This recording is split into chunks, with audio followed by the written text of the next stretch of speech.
And a good evening to you, Chief Meteorologist Tim Buckley with you. Of course, we have a lot to talk about. We are looking ahead toward the weekend with another winter weather event for us here in the Piedmont. And I got to tell you, it's looking like one of those events that we're going to be tracking. Only snowfall. Only snowfall. The only questions are, how much snow do you get? Who gets more? Who gets less? I do think there will be some that win and others that kind of lose. So it really is going to matter where some heavier bands set up and where some drier bands set up. Either way, a good chance of snow for pretty much the whole area. We don't get that all that often, so you bet we're going to talk all about it. Thanks for being here, and let's get right to it. You know, this is a rare event. Looking all across North Carolina, all across the state, we have winter storm watches for basically everybody. Basically everybody. Well, isn't that exciting? We got a winter storm warning for the North Carolina mountains, winter storm watch for all of North Carolina, all of South Carolina, most of southern Virginia as well. In fact, kind of sticks out in a funny way when you look at it on the wide map, but that's the footprint of this impending snow event. Now, doesn't mean the weather's going to be the same in all those places. That's not the case. But we are going to see impacts pretty much everywhere on that map. So what are we expecting? By and large, we got this weather impact alert here.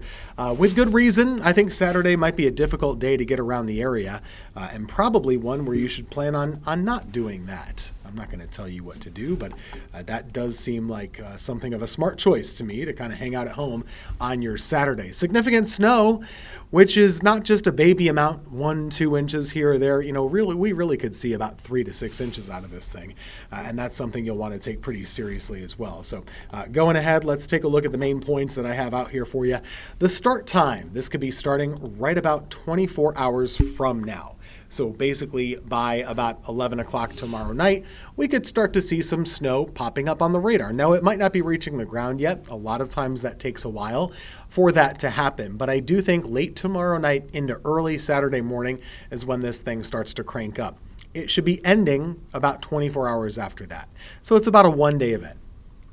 And of course, the impact is obvious. Several inches of dry, fluffy snow. Now, dry, fluffy is not something we say very often in North Carolina. Usually our snow is wet and heavy. This is dry and fluffy. That's quite a bit different. Quite a bit different. So the main impact from this, of course, is travel. And so what do we have on the roads? How often are these roads, how long are they going to stay bad? Those are kind of the impacts that I think will be lasting across our area. Right now, the storm system really hasn't taken shape yet. So if we look on the wider view, you're not really going to see it taking shape across the United States. Right now, it's still pretty clear up and down the East Coast. We're really going to be watching for energy dropping south from Canada and kind of pivoting into our area. We've been talking about this over the course of the week about how big the jet stream is really positioned quite well to bring us winter weather in the Carolinas. So if you look at it this way, here comes that energy kind of sliding southward, pivoting just like this. That's the recipe that you need. That's the recipe that you need to start to bring a winter weather system or a winter storm into our area. And this is a pretty good setup. It's a pretty good setup as we go into Saturday afternoon, and then going into Sunday, away it goes.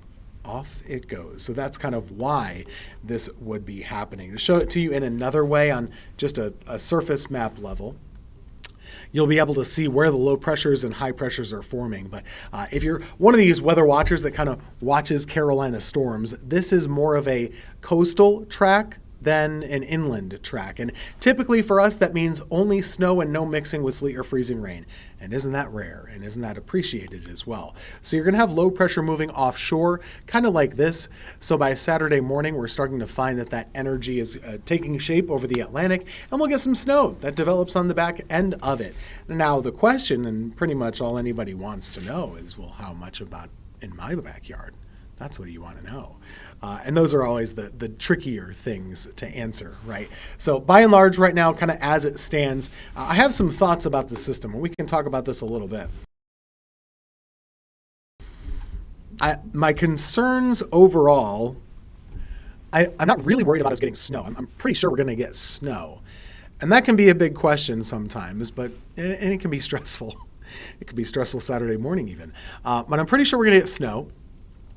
I do have a couple concerns with the amount of moisture. As we talked throughout the week, it was never a concern of whether or not you would have cold air. We have the cold air.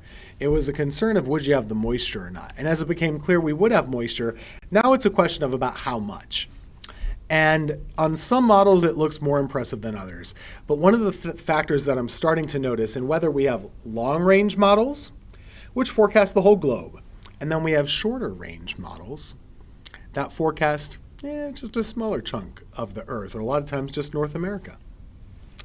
And the trend that I'm seeing in a lot of these shorter range models is that they're emphasizing the impact that the dry air may have on the beginning of the system. And so that can do a couple of things. It can rob you of a couple of hours of snowfall at the beginning.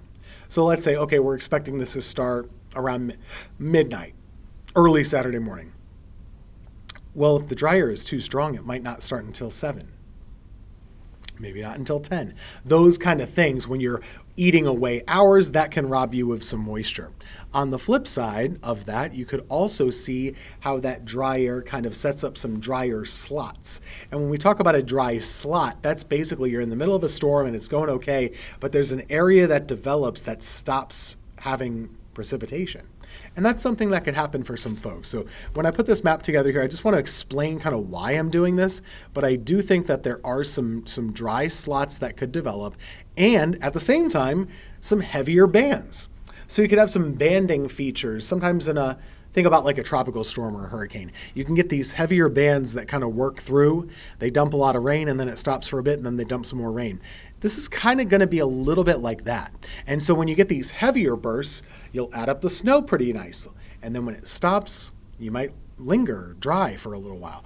Kind of an on again, off again, pulsing nature. And so taking all that into account, we're never going to pinpoint exactly where these dry pockets and wet pockets are. So that's number one. That leads me to be on the lower end of models. And most of the models for us are predicting somewhere on the order of 7, 8, 9 inches of snow. I just think that's a little bit too high to start out, in my opinion. So I'm more along the line of a 3 to 6 inch forecast. Experience in this area tells me there are a lot more things that can go wrong than things that go right. Now, if things look a lot more certain tomorrow, could I up these numbers? Absolutely. Of course we could do that. Be happy to do that. But right now, that's kind of the way I see it. Now, farther to the north and to the east, I do think a dry slot might be a bit of an issue, even for our northern counties and over here as well. So let's keep that in mind. And you might just have a little bit less, maybe closer to 3 or 2 instead of 5 and 6. But hey, 3 to 6 inches is nothing to sneeze at. So let's show you this forecast map. Now, Friday afternoon, it does try and pop a couple of snow showers. And never say never, but I think it would be difficult for them to make it to the ground late on Friday. Going ahead into Saturday, the morning time. So you see kind of my concern here? If we roll this back, notice how it's a little bit pulsing. And yeah, you could be waking up Saturday morning still with no snow over a good chunk of the triad. Try not to freak out if that happens. It's going to be tough. If you're a snow lover, you might be tempted to freak out. Don't freak out. Don't freak out. It's not going to be over Saturday morning. It's not over until it's over, someone said once, Yogi. But you can see here in Raleigh on our model, it doesn't have it snowing there until 2 p.m. Nervous. But you can see kind of the random nature to this snowfall. It's like pulsing and going hit or miss a little bit. So that's just what gives me pause. It does have me a little bit concerned. In fact, if you're in Danville, Virginia, it barely snows this whole event. And this is just one model. It's going to be wrong to some degree. But that's kind of what I'm looking at behind the scenes and why I'm going on the low side rather than on the high side. I can always increase if I want to. It's very hard to take it back once we put it out there. So let's start there and we can reconvene tomorrow. The timeline is pretty basic. So let's go with that. Friday evening is when it could start, but it probably waits until Saturday morning. Saturday, it snows most of the time, and you should probably be avoiding travel, and pretty windy as well. And those winds will be about 20, 30 miles per hour. The snow will end Saturday night, and the roads will be covered. If you get snow, roads are going to be covered, unless someone plows it for you, or the wind blows it away. And then going into Sunday, go ahead and clean up. You got the driveway, the sidewalk, the patio, things like that. What you should have learned this last time, and we have to remind ourselves of this every year that we get snow or sleet or ice or whatever, the quicker you get rid of it, the better off you're going to be. Because the longer you let it wait there, once it goes into that melting and refreezing, that's when you get into trouble with it becoming a glacier. And you don't want to do that, especially considering these temperatures. We're going to have some bitter cold going into Sunday morning and Monday morning, and bad wind chills and all the like. So you want to get rid of that as fast as you're able to during the day on Sunday. Storm timeline here, mostly looking at snow being a big issue Saturday morning into Saturday afternoon and into Saturday evening. Winds gusting around. Yeah, they will be gusting around a little bit. 20 to 30 miles per hour. And then power outages, probably not a big deal, but, dangerous travel, that's a concern and something that we'll have to contend with. We haven't done this in a while. We haven't had a 4-inch snowfall in Greensboro since 2018. So it's been a really long time. So if you're a snow lover, you've got a chance. Now, I will say, we talked about those heavier bands and we talked about those dry slots. If you get stuck in a dry slot, you could end up with less than 3 inches of snow.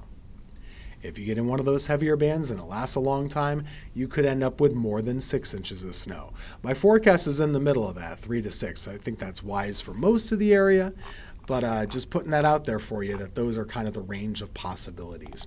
We did mention the winds. Here are those winds. Gusting around 20 to 30 miles per hour, not really until daytime on Saturday. And like I said, with that, you might get quite low visibility with some of the snow in the area. And it might blow a lot of your snow around on the ground as well. So to kind of recap it for you, what do we have to deal with? Well, we've got snow coming. It's coming on Saturday. Then we're following it up with bitter cold Sunday into Monday. You want to avoid that icy road travel. You don't want to be out there when this is going on. So avoid it if you can. Stay warm as best you can. You're going to need to do that. Very cold afterward with wind chills below 0, and you'll want to be dripping faucets and protecting your pipes and all of those things. So keep that in mind. That's what we have for you. Appreciate you counting on us for your weather information as always here from the Impact Center. I'm going to leave you with some live radar. Not much on it right now, but we'll be back for News 2 at 11 in a little bit.